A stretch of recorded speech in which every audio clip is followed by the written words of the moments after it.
మహా తపస్సులు.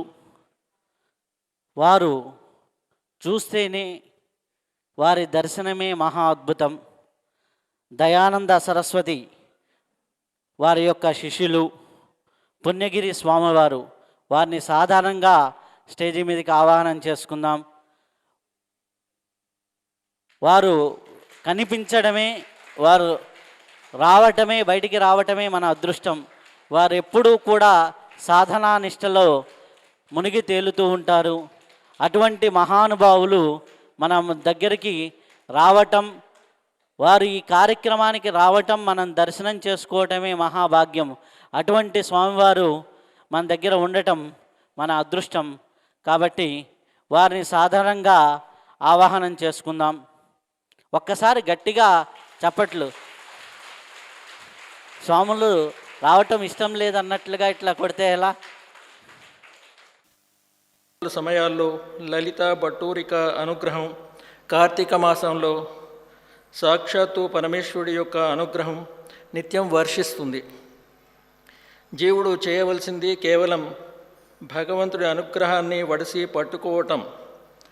దానికోసమే ఈ పవిత్ర సమయాల్లో ఇన్ని రకాల క్రతువులు, వ్రతాలు, నోములు, ఉపవాసాలు, ప్రత్యేకమైనటువంటి తిథుల్లో ఆచరించాల్సినటువంటి ఎన్నో విషయాలు శాస్త్రము అందించింది. భగవంతుడి దృష్టిలో కేవలం మనుషుడు ఒక్కడే కాదు, సమస్త జీవకోటి భగవంతుడి యొక్క పిల్లలే. కాబట్టి భగవంతుడు కేవలం తన గుడికి వచ్చి మోకరిల్లేటువంటి భక్తుల కోసమే కాకుండా సృష్టిలో ఉండేటువంటి ప్రతి జీవుడి పట్ల వాత్సల్యంతో, అనుగ్రహంతో ఇటువంటి ప్రత్యేకమైనటువంటి సమయాలలో మన మీద భగవంతుడు తన కృపను తారతమ్యములు లేకుండా వర్షిస్తాడు. మనం చేయవలసింది దానికి అనుకూలంగా మన జీవనాన్ని మలుచుకోవడమే. భగవంతుడి యొక్క కృప ఎలా ఉంటుందంటే, గురువు రూపంలో, గోమాత రూపంలో,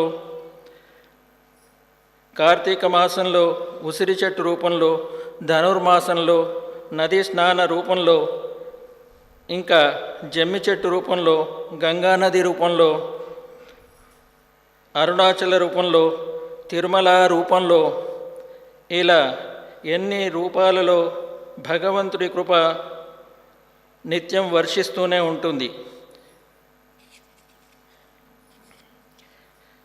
జీవులైనటువంటి మనం అందుకు సుముఖంగా ఉండటమే మనం చేయాల్సింది.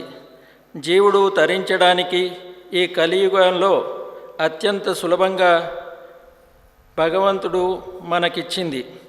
భగవంతుడి యొక్క నామాన్ని పలకడం, ఆ భగవంతుడి నామము ఎవరైతే పట్టుకుంటారో, ఎవరైతే నిత్యం స్మరణ చేస్తారో, ఎవరైతే భావన చేస్తారో వారు తరించటం అన్నది అత్యంత సులభం. కాబట్టి సరళమైన మార్గాన్ని వదిలిపెట్టుకుని జీవితంలోకి పనికిరాని విషయాలన్నింటినో తెచ్చుకొని కావాలని కష్టాల పాలవుతున్నాం.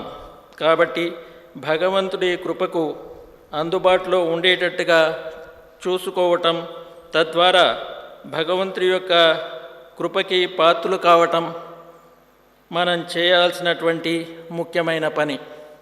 ఓం తత్సత్.